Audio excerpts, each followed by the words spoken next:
to it. My wish was granted in 2022. I wished to go to Hawaii, and it was an amazing experience for me and my family, one we'll never forget. My cancer journey started when I was just a little girl.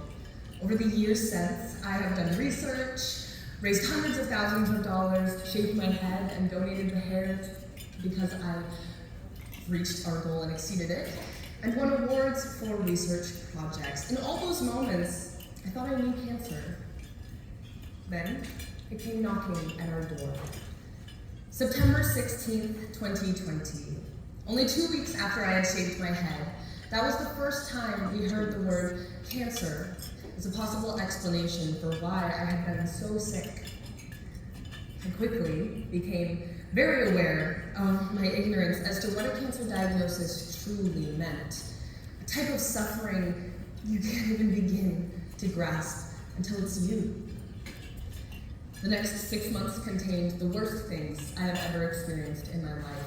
I received my diagnosis, started fertility treatment, underwent planned and emergency surgeries alike, got a permanent IV to my heart placed, began chemo, and I started to disappear.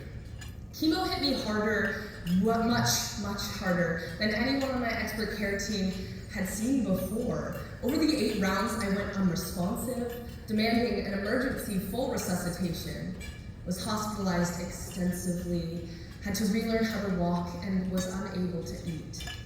I experienced fits of adverse reactions to the treatments and medications, losing parts of my memory and control over my body. I became a guinea pig as new combinations of medications were used to try and bring me back, to no avail. And those are the moments I remember. My only goal was to be asleep. Absent from time and awareness, the days passed quicker, I couldn't feel my body, and I could pretend, only for a moment, that I wasn't in agony. I would squeeze myself into a tighter and tighter ball on that hospital bed, hoping if only I made myself small enough, the pain would do the same. I drowned in dissociation, dreading anything that made me return to the surface. My parents said that my life force disappeared after the 3rd chemo infusion. Cancer is 6 letters, but it is so much bigger than that. 6 letters will never be able to explain this monster that drains the life from some and steals the lives of so many others. Those 6 letters strung together are word you never want to hear, and they grow more haunting as time passes. You worry that they will morph into a different set of 6 letters. The end. There is joy in this story, I promise, but it is intermingled with the suffering. And I think it's important that we talk about the suffering and the pain, because without knowing those things, you can't comprehend how crucial it is to have hope. A wish might not have saved me from dying, but it saved my life. It kept my life force, my imagination and hope, my belief in joy and an after. One of the few things that kept me rooted in reality, with my eyes focused on the future instead of my possible grave, was this opportunity to create a wish.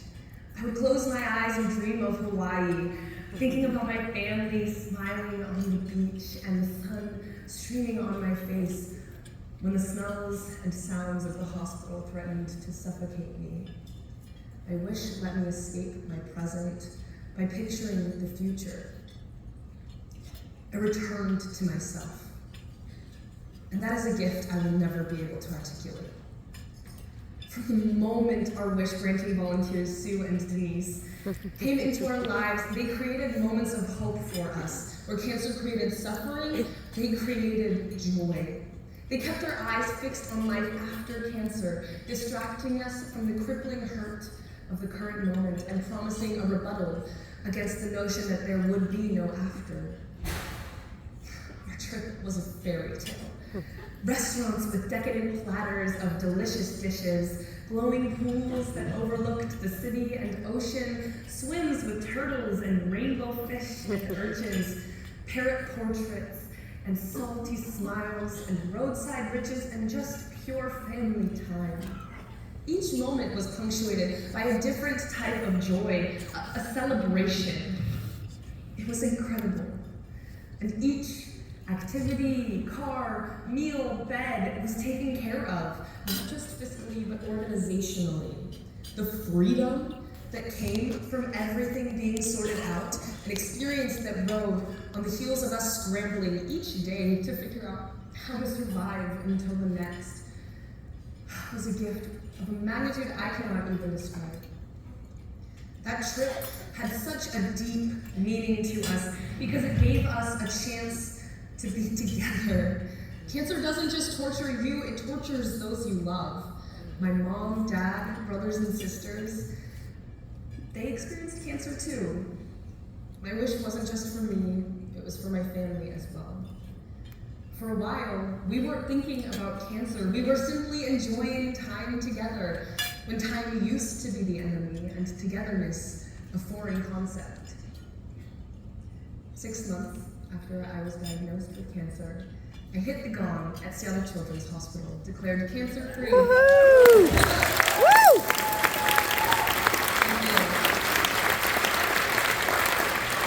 The cancer was no longer growing in my body, though. Its shackles and imprint remained. I'm permanently disabled because of my cancer treatment. I fought through hell, through the embodiment of suffering, because I was promised healing and revival. But my body was beaten and bruised, my mind scrambled and shaken. I was bewildered at my damage and inabilities that remained even in remission. Those 6 months, my supposed run with cancer, was just the beginning. Cancer never stops hurting, never stops restricting and reminding you of your struggles and obstacles. I will never be truly free from cancer, neither will my family. I'm so thankful for my wish, because it gave me not only something to look forward to during my treatment and before I was cancer-free, but something to bring me joy long after, even now. We have those memories forever. Memories that we could never have created without the generosity of people like you. Today, I'm a freshman at Stanford, and my goal is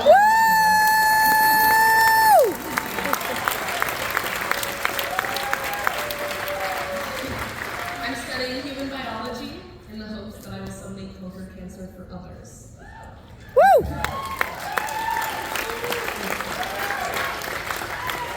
It's so hard to live happily knowing that there are so many other kids going through the awfulness that you barely survived, and that some of them won't make it. That's called survivor's guilt. Now, 3 years later, almost, from treatment, time isn't my enemy, but my partner. As I try to fill each day to the fullest, I've gotten to taste survivor's joy. And that is what hope creates, change. Change from grief and suffering, sorrow and hurt, hopelessness and despair, into joy and excitement, the license to dream for the future and celebrate dreams come true. My wish embodied the hope that ended up being my lifeline. Everyone here tonight is helping create that same crucial, beautiful hope for others. Knowing that all of you here tonight are granting that life-saving gift to other kids means the world to me. I know the depths to which pain and sorrow can drag a person, and I want you to know that hope is what brings you back. You saved my life, and tonight I'm here because there are no words to articulate how grateful I am for such a gift. Thank you.